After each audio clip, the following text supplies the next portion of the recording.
Welcome to my channel. And this is English Podcast Station. Have you ever been listening to someone speak English and you just feel completely lost? You know, like you can understand a few words here and there, but the whole thing just kind of goes right over your head. Or maybe you've had that experience where you want to say something, even something pretty basic, but you just can't seem to find the right words. It's like they're hiding somewhere in your brain, but you can't quite grasp them. Yeah, exactly. It can be really frustrating, especially when you're just starting out with English. So today, we're going to dive deep into something that's absolutely essential for anyone at the beginner level. Simple English conversation practice. Right. And we're going to focus specifically on the relationship between listening and speaking, how those two skills actually work together and reinforce each other. And, you know, we've got some great resources for this deep dive. We've got notes from this awesome podcast called Better English for You with Podcasts.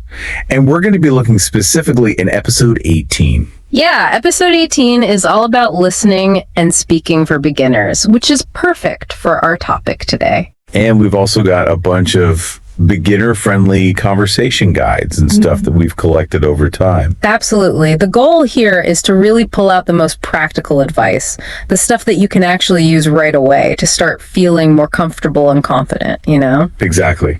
We want to make this as actionable as possible for you, our listener, so you can take what you learn here and actually start using it in real-life conversations. Right. Now, one thing that really stood out to us as we were going through these materials is how much they emphasize this connection between listening and speaking. Yeah, for sure. They really highlight how your ability to listen well actually feeds directly into your ability to speak confidently. It's like, think about learning to dance. You have to hear the music first. Right. You have to feel the rhythm before you can start moving your body to it. I love that analogy. And it's the same with language. You have to be able to understand what you're hearing before you can start producing it yourself. And those simple conversations, those basic exchanges, are really where it all begins. Yeah, absolutely. So let's dive into the nitty-gritty here. Let's talk about the structure of a simple conversation. Yeah, let's break it down. What are those fundamental building blocks that someone who's just starting out needs to have in place? Exactly. What are the absolute essentials? Well, first and foremost, you've got to have those greetings and introductions down pat. Right. You know, like, hello, hi, good morning, good evening. Those are your icebreakers. They're how you initiate contact with someone. Yeah, they're like the opening move in a conversation. Exactly. And a little quick tip here. Hello works pretty much anywhere, but hi is a bit more informal, so you'd usually use it with people you already know, or in more casual settings. Oh, well, that's a good distinction. I never really thought about that before. Right, so after you've said hello, it's time to move on to asking and answering simple questions. Yeah, that's how you really start getting to know someone. Right, and some of those key questions are, what's your name? Where are you from? And of course, the classic, how are you? Those are like the go-to questions for starting a conversation. Exactly. And they're the ones you'll hear and use over and over again, so it's good to get comfortable with them early on. Now, along with those basic questions, you also need a core set of vocabulary and phrases to work with. Yeah, that's like your toolkit for communication. Exactly. And at the beginner level, you want to focus on those high-frequency words, those words that come up all the time in everyday conversations. So like what kind of words? Well, things like yes, no, please, thank you. Those are your politeness markers. You know, the words that help you navigate social interactions smoothly. They're essential for showing respect and being understood. Exactly. And then you've got common beginner phrases like, how are you doing? Or nice to meet you. These are the phrases that kind of grease the wheels of conversation, you know? Right. They help things flow more naturally. Yeah, exactly. Now, the materials we looked at also stress the importance of understanding and using simple sentence structures. Yeah, that makes sense. Simple sentences are easier to both understand and to produce. Exactly. And a lot of times they focus on that subject, verb, object order, like I am going to the store, or she likes listening to music. Right. Those are really clear and direct. Yeah, and they're easy to build upon as you start learning more complex grammar structures. And finally, something that's super important, especially at the beginner level, is polite language and basic social etiquette. Yeah, that's something that can really make a difference in how people perceive you. Right. And it's all about using those phrases like, excuse me, could you please, and thank you very much. These little phrases go a long way in making interactions more positive and respectful. They're like the social glue that helps everything stick together. Exactly. So to kind of sum up this basic conversation structure, it's about mastering these fundamental elements. Greetings and introductions, asking and answering simple questions, using basic vocabulary and phrases, understanding and using simple sentence structures, and of course, incorporating those polite phrases to smooth out those interactions. That's a great overview. And, I really appreciate how the sources we've looked at don't just talk about these elements in theory. They actually give you concrete examples of how they work in real life situations. Yeah, for sure. Those examples are super helpful because they show you how these pieces all fit together in practice. Absolutely. Yeah. So, for instance, they might give you a simple greeting like, good afternoon. How are you doing today? Right. Or a basic question like, what time is it, please? Or, excuse me, where is the nearest restroom? The kinds of questions you might actually need to ask when you're out and about. Exactly. And they'll give you examples of basic vocabulary words like water, food, friend. Right. And simple sentences like, he is reading a book, or she is going to work. And of course, those all-important polite phrases like, could you please repeat that? Or, thank you for your help. Yeah. Those phrases just really make a difference in how smoothly the conversation flows. Absolutely. So the key here is to really focus on getting comfortable with these basic building blocks. Mm-hmm. Because once you have those down, you can start to build more complex conversations on top of that foundation. Exactly. It's like building a house, Yeah. You got to start with a strong foundation, and then you can add all the fancy stuff later. I love that analogy. Now, let's switch gears a bit and talk about listening practice. Because, being able to understand what the other person is saying is obviously a crucial part of having a conversation. Absolutely. And the resources we've been looking at, especially that Better English for You episode, they really put a big emphasis on listening as the first step. It's like you can't speak effectively if you can't understand what you're hearing. Right. It's like trying to catch a ball in the dark. You have to be able to see it coming first. Exactly. So let's talk about some strategies for beginners to improve their listening skills in those everyday scenarios. Okay, sounds good. So one of the most effective strategies that they highlight is focusing on listening to simple dialogues in those common everyday situations. Yeah, like the ones we were just talking about, ordering food, asking for directions, that kind of thing. Exactly. And the reason those situations are so helpful is because they provide a lot of context. You can often figure out what's going on, even if you don't understand every single word. Right. It's not just about hearing the words in isolation. It's about understanding how they fit into the situation. Yeah, exactly. And that context can give you a lot of clues about what's being said. Now, another really helpful strategy is to focus on identifying the key words and phrases in what you're hearing. Well, that's a good tip. So instead of trying to understand every single word, you're kind of picking out the most important pieces. Yeah, exactly. So, for example, you might focus on the nouns, which are the people, places, and things being talked about. Right. And the verbs, which are the actions. And then any common expressions or phrases that you might recognize. So even if you miss some of the smaller words, you can still get the gist of what's being said. Right. It's like you're focusing on the main points of the conversation rather than getting bogged down in every little detail. Yeah. Now, another really helpful strategy is to use the context to help you understand the meaning. Yeah, that's what we were talking about earlier, right? Using the situation to help you make sense of what you're hearing. Exactly. So pay attention to where the conversation is happening, who's speaking, and their tone of voice. All of those things can give you valuable information. It's like when you're watching a movie in another language and you can kind of follow the plot. even if you don't understand all the dialogue. You're using the visuals and the actors' expressions to fill in the gaps. Yeah, that's a great analogy. And it's the same with real life conversations. You can use your knowledge of the situation and the people involved to help you make educated guesses about what's being said. Now, another strategy that the materials talk about is active listening. Okay, what exactly does that mean? So active listening is all about really focusing your attention on the speaker and not letting your mind wander. You know, like sometimes you're listening to someone, but your mind is already thinking about what you're going to say next or what you're going to have for dinner. Oh, yeah, I do that all the time. We all do it. But with active listening, you're really trying to be present in the moment and pay attention to what the other person is saying. And one way to do that is to mentally ask yourself clarifying questions as you're listening. Like, what did they just say, or what are they trying to tell me? Exactly. And you can also try to summarize what you've just heard in your own mind just to make sure you're understanding it correctly. Oh, that's a good idea. And finally, something that I think is really important, especially for beginners, is paying attention to pronunciation and intonation. Yeah, for sure. Because those elements can really affect your comprehension. They can. Because sometimes if a word is pronounced differently than you're used to hearing it, you might not even recognize it.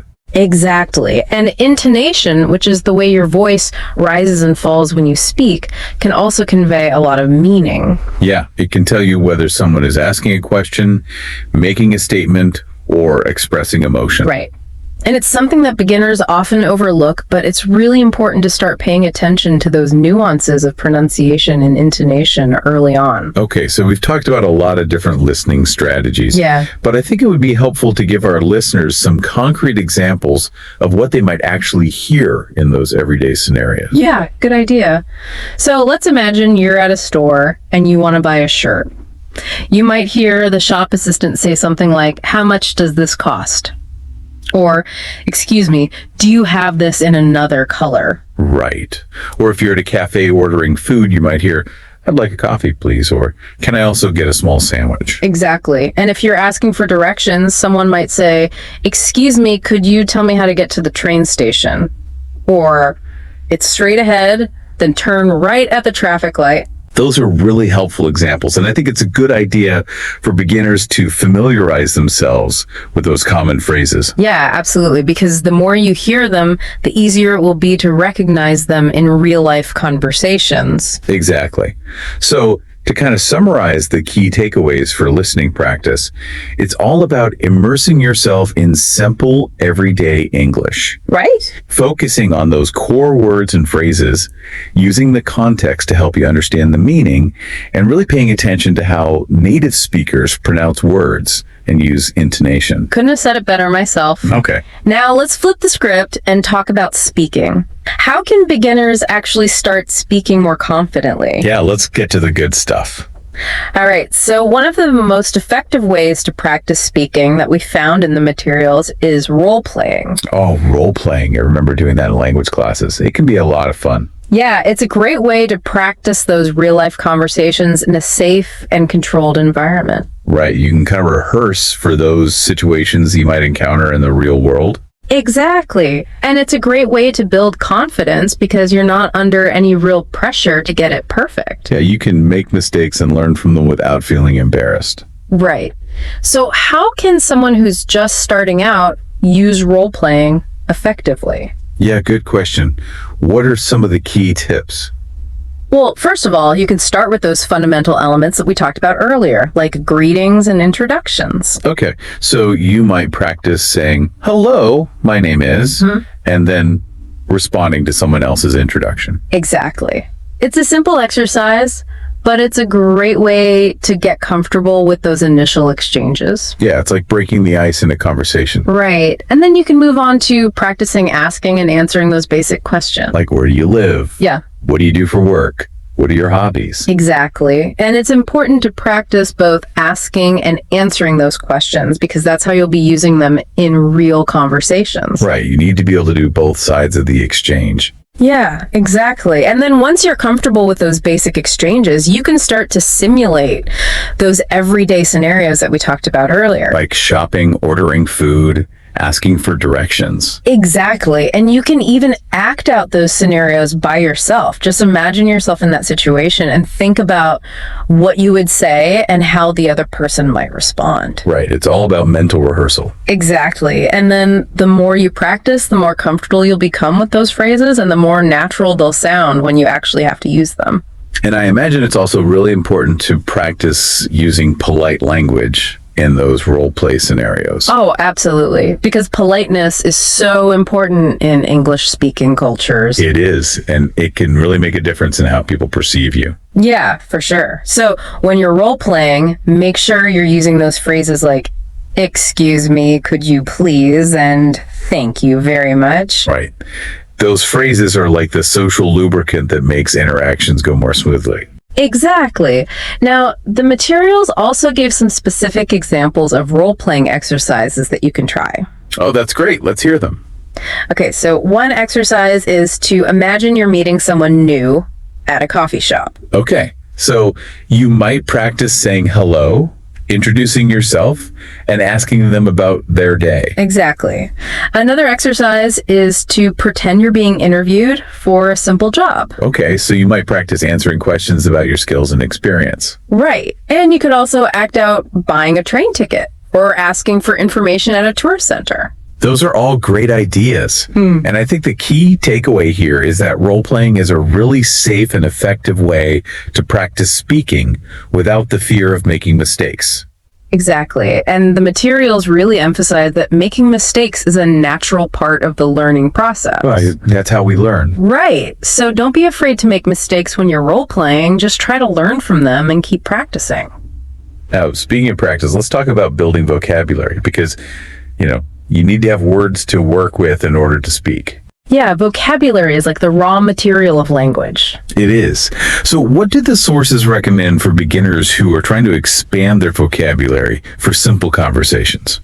Well, they emphasize focusing on those essential words and phrases that you'll encounter frequently in everyday situations. Right, like the words related to food, travel, family, daily routines, hobbies, that kind of thing. Exactly. And they recommend starting with those basic categories of words. So like the names of common objects. Okay. And basic verbs related to daily activities like eat, sleep, go, come.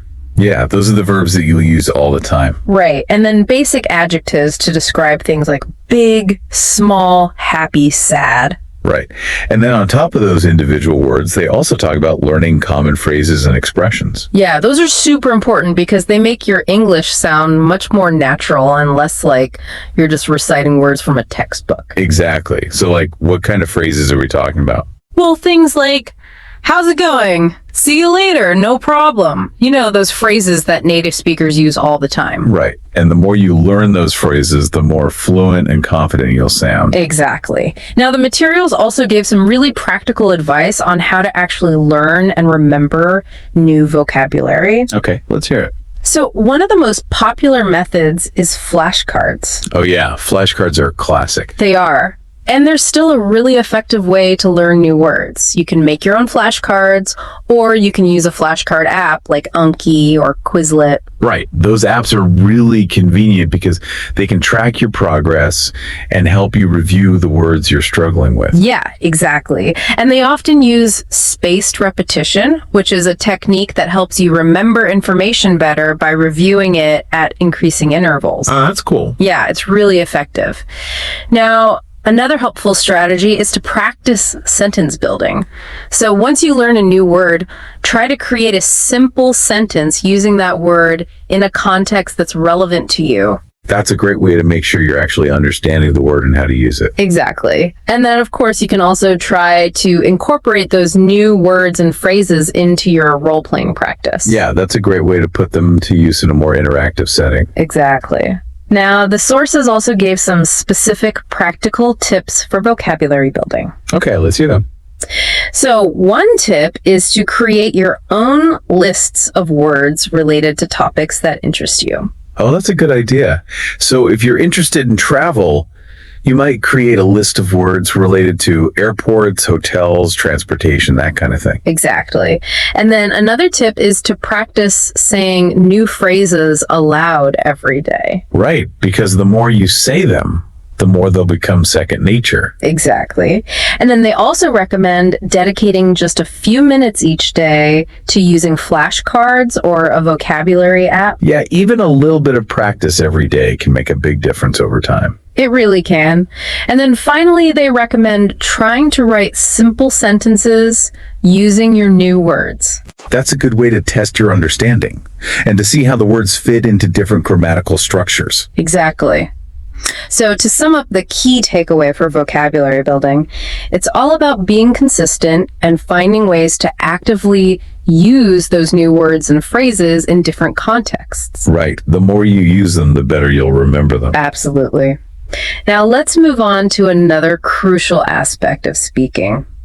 Pronunciation. Yeah, pronunciation is so important because even if you have perfect grammar and a huge vocabulary, if people can't understand what you're saying, it's all for nothing. So true. And it can be really frustrating for both the speaker and the listener when pronunciation gets in the way of communication. Yeah, absolutely. So let's talk about some tips for beginners on improving their pronunciation. Okay, so first of all, it's important to understand that pronunciation involves two main things: phonetics and intonation. Okay, so phonetics, that's like the individual sounds of a language, right? Exactly, like the th sound in think or the r sound in read. Right. And intonation, that's how our voice rises and falls when we speak, like the melody of our speech. Exactly, and both of those things are important for clear and understandable pronunciation. Okay, so what are some of the key things that beginners should focus on when it comes to pronunciation?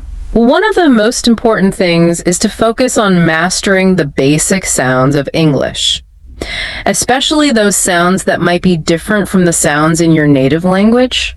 Yeah, because those are the sounds that we tend to struggle with the most. They are, and one of the biggest challenges for beginners is the th sound. Yeah, that one can be tricky. It can be, and then there's the difference between short vowel sounds and long vowel sounds. Right, like the difference between ship and sheep. Exactly. And those subtle differences in vowel sounds can really change the meaning of a word. So it's important to pay attention to those. It is. Now, on top of the individual sounds, they also talk about word stress and sentence intonation. Right. So word stress is about which syllable in a word you emphasize. And sentence intonation is about how your voice rises and falls over the course of a sentence. Right. And those things can also affect meaning and comprehension. They can, because, for example, if you put the stress on the wrong syllable in a word, it can change the meaning of the word completely. Oh, yeah, that's true. And if your intonation is off, it can make it sound like you're asking a question when you're actually making a statement, or vice versa. Yeah, those subtleties can be really important. Now, what are some practical techniques that beginners can use to work on their pronunciation? Well, one technique that's really helpful is called shadowing. Shadowing, okay. What's that? So shadowing is basically listening to a native English speaker and then trying to repeat what they say at the same time. Okay, so it's like you're following along with them, trying to match their pronunciation and intonation as closely as possible. Exactly. And it's a great way to train your ear and your mouth to produce those sounds correctly. Yeah, it's like you're mimicking a native speaker.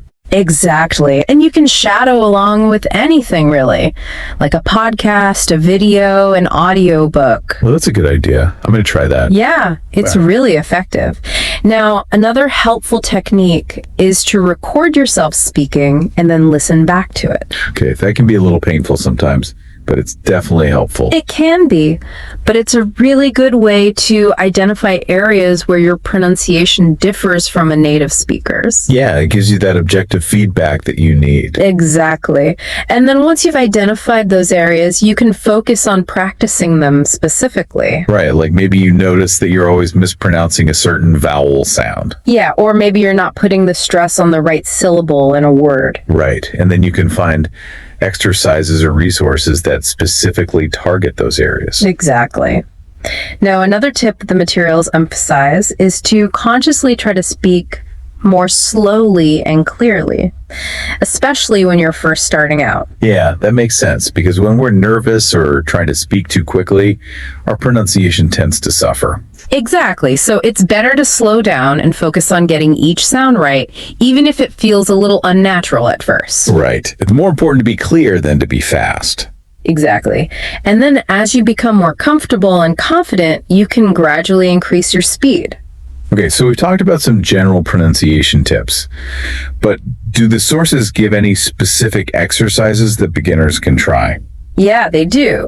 So one exercise is to find lists of words that contain those sounds that you find difficult. Okay, so like if you're struggling with the th sound, you might find a list of words that all start with theth. Exactly. And then you can practice saying those words over and over again until you get them right. Right. Repetition is key. It is. And then another exercise is to listen to native speakers pronounce words and then try to repeat them, paying close attention to which syllable they stress. Okay, that's a good way to train your ear for word stress. It is. And you can find lots of audio and video resources online that are specifically designed for pronunciation practice. Oh yeah, there are tons of those. And then they also recommend using a voice recorder app to record yourself speaking. Right, that's the one we talked about earlier. And then you can listen back to it and compare your pronunciation to a native speaker's. Exactly. And then finally, they recommend focusing on connecting your words smoothly when you speak. Right, because in natural speech, we don't pronounce each word in isolation. We connect them together. Yeah, that's what makes English sound so fluid. Exactly. And it's something that beginners often struggle with, so it's important to practice those connections. It is, and the more you practice, the more natural it will sound. Absolutely. So, to sum up the key takeaways for pronunciation practice, it's all about focusing on those basic sounds, mastering word stress and sentence intonation, and then finding ways to practice those things consistently. Right, and don't be afraid to experiment and make mistakes. That's how you learn. Exactly. Now, we've covered a lot of ground today. We've talked about the basic structure of simple conversations, improving listening and speaking skills, building vocabulary, and working on pronunciation. Yeah, we've really hit all the major points. But, learning English is an ongoing journey. It's not something you just do for a few weeks and then you're done. Right, it's a lifelong process. Exactly. So let's talk about some tips for continued improvement. What can our listeners do to keep moving forward on their English learning journey? Okay, great question. So one of the most important things that the materials emphasize is setting realistic goals. Yeah, that makes sense because if you set your goals too high, you're more likely to get discouraged and give up. Exactly. So instead of trying to become fluent overnight, start with smaller, more achievable goals. Right. Like maybe your goal is to practice speaking for 5 minutes every day. Yeah, or maybe it's to learn 3 new words a week. Right. Whatever it is, make sure it's something that you can actually stick to. Exactly. And then as you progress, you can gradually increase the difficulty of your goals. Right. So it's like a staircase. Yeah. You start with the first step and then you work your way up. Exactly. Now, another great tip that the materials highlight is finding language exchange partners. Oh, yeah. That can be really helpful. It can be, because it gives you the opportunity to practice with a native speaker in a real-world setting. Right. And it's a great way to learn about different cultures and perspectives. Exactly. And there are tons of websites and apps that can connect you with language exchange partners. Yeah, like Hello Talk and Tandem are really popular ones. Right. And then, of course, you can also try to find language exchange partners in your local community. Yeah, if you live in a city with a large immigrant population, there are often language exchange groups or meetups that you can join. Exactly. Now, another great resource for continued improvement is online learning materials. Yeah, there are so many amazing websites and apps out there these days. There are, and a lot of them are free. Right, like BBC Learning English and Duolingo are great examples. Exactly. And those websites and apps offer all sorts of different learning materials, from grammar lessons to vocabulary quizzes to interactive exercises. Right, so you can really find something that fits your learning style and your needs. Yeah, absolutely. And then finally, one of the most important things for continued improvement is to create a consistent practice routine. Yeah, that's something that we've talked about throughout this episode, but it's really worth emphasizing again. It is, because consistency is key when it comes to language learning. Absolutely. Yeah. So try to schedule regular time for listening, speaking, and vocabulary study. Right. And then treat those practice sessions like important appointments that you don't skip. Yeah, even if it's just for 15 minutes a day, those short regular sessions will add up over time. They will. And then most importantly, stay motivated and don't give up. Right. Because learning a language can be challenging at times, but it's also incredibly rewarding. It is. So remember why you started learning English in the first place and keep those goals in mind. Right. And celebrate your progress along the way, no matter how small it may seem. Yeah, every step forward is a victory. Absolutely. Now, the sources also gave some specific practical tips for staying motivated. Okay, let's hear them. So one tip is to set those small, achievable goals that we talked about earlier. Yeah, those are so important. They are. And then another tip is to find language exchange partners who you enjoy talking to. Yeah, that can make a huge difference. Because if you're having fun, you're more likely to stick with it. Exactly. And then they also recommend making use of all those amazing online resources that are available. Right, like BBC Learning English, Duolingo, Memrise, all those great websites and apps. Exactly.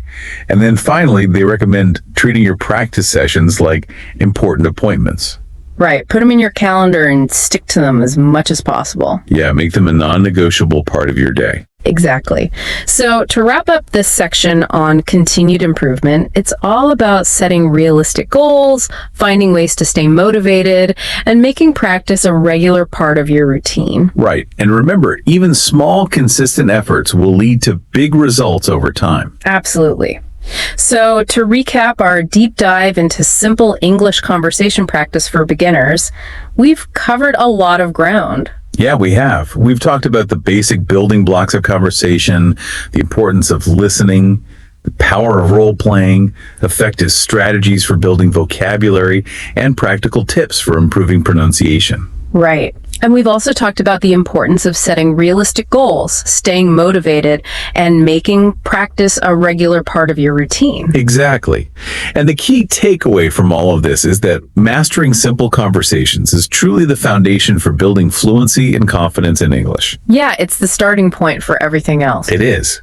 And by focusing on these core areas and implementing these strategies, anyone can start having more enjoyable and successful conversations in English. Yeah, and what's really encouraging is that these fundamental skills that we've talked about today, they're not just for beginners. Right. They're essential for every level of English learner. They are, because even as you progress to more advanced